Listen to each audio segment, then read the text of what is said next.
Time na kasi, 29 pa naman sila. Natagalan pag-enter doon sa computer system ng korte, 4 araw silang nakulong. Yun ang problema natin dito. Oo. So yung understanding ko talaga dito, basic ito I'm married to a soldier, so basic na basic ito. If the army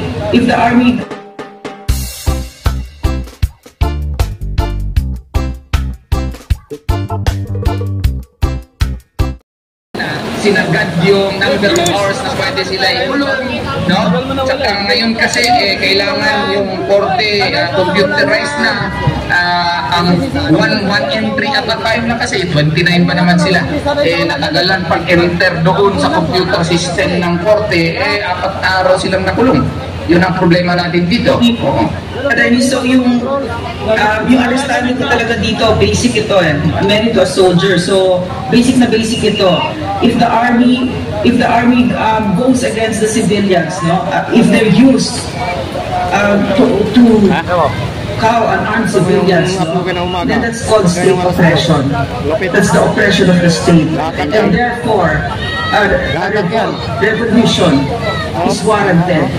This is what we did, no, with the NTF-ELCAC. We had to prove very clearly that there was no state oppression because parang metro ng gasolina yan. Yung ginagamit ng CPP, NPA, NTF sa international arena na there is state oppression. Therefore, our rebellion, actually terrorism nila, no, double speak lang nila is justified.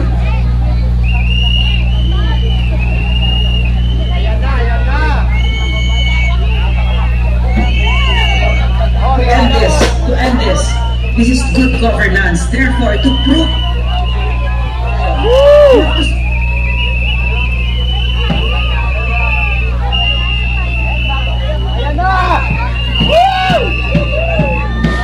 ang gulo na.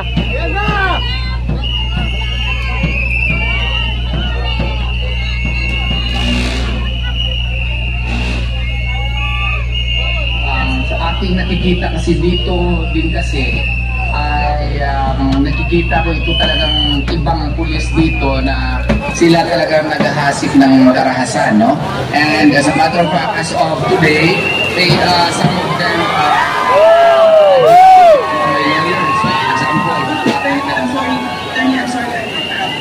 guys, ang lakas ng ulan. Ang lakas ng ulan, so hindi natin tinag yung mga tao. Kasi ang PNP talaga dapat dyan sa urban, diba? Therefore, if the army is really not for civilians, if they're there to defend and protect, so kung ginawa nila yan, then state oppression, that is state oppression that exists. Diba? That's what I'm saying, that's all I'm saying. There is overwhelming evidence, or even, not even overwhelming, substantial evidence is enough that has allowed itself to be used, no, in this scenario. No? Well, that is proof of state oppression. I would agree with that. No? But as to whether or not specific army personnel is doing that here, I am afraid that I cannot state that with certainty yet. No? And I have to be objective also. Because the problem really here is that we do not know whether or not the persons who are entering are legitimate police personnel. And we do not know also whether those wearing army uniform, no, are really legitimate army, because we have already requested for for papers. As a matter of fact, 3 beses na ako nagpadala ng formal letter. Masyado akong corny. Wala akong ibang magawa. Paano ko magkaroon ng talagang parang ebidensya? I-request ko sa kanila, please give us your role of personnel that you including the army personnel, no? Ang problema, hindi ako binibigyan. Kung totoo talaga yan na nagpapagamit ng army dito, sana naman hindi, kasi that would really be evidence that there is really state oppression. Ang problema lang, no?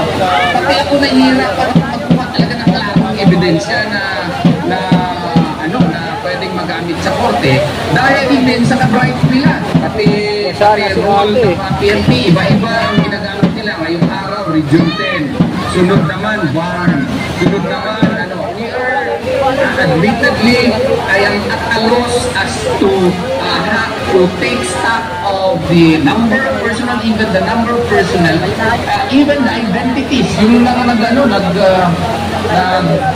nagtira ng tear gas kay Ma'am Lori, spray.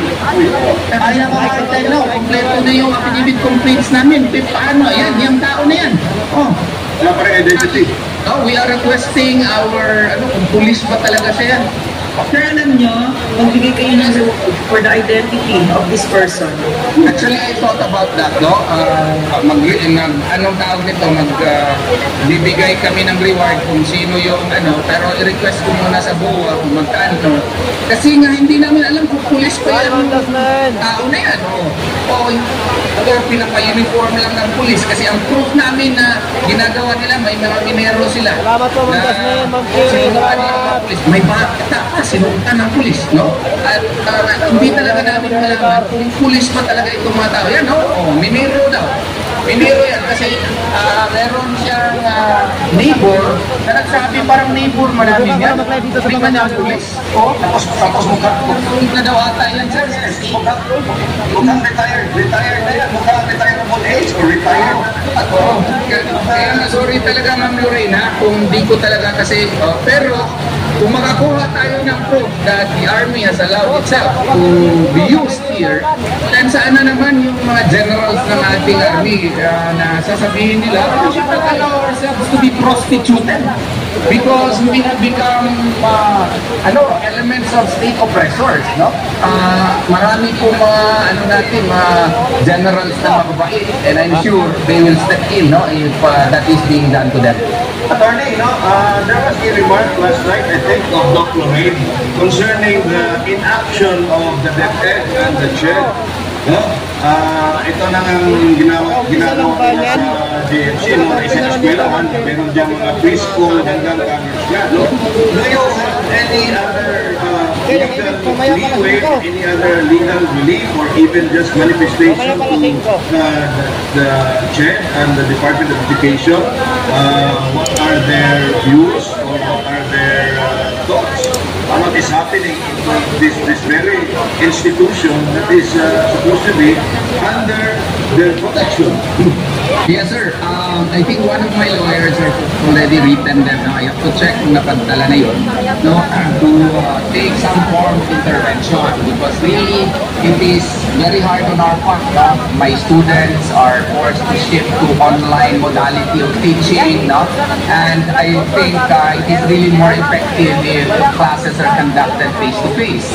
And I hope that CHED as well as the Legal Education Board would act on our request to intervene and request the PNP to free this school from any intervention, especially the grilling operations, because this has clearly affected the educational rights, academic rights of my students, as well as the students of the elementary, high school, and college po. I hope they will act po.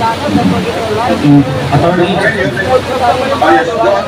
parang nasa linya pa po si Sir Jose Alejandrino, may mga tanong din siya kay Attorney. Sir, Nalipatan sila eh. Bakit first of all, pinapunta mo dyan? your argument in Bossing ko lang to, uwi na ako. Naguna pa ako. One question and one observation. My first question is,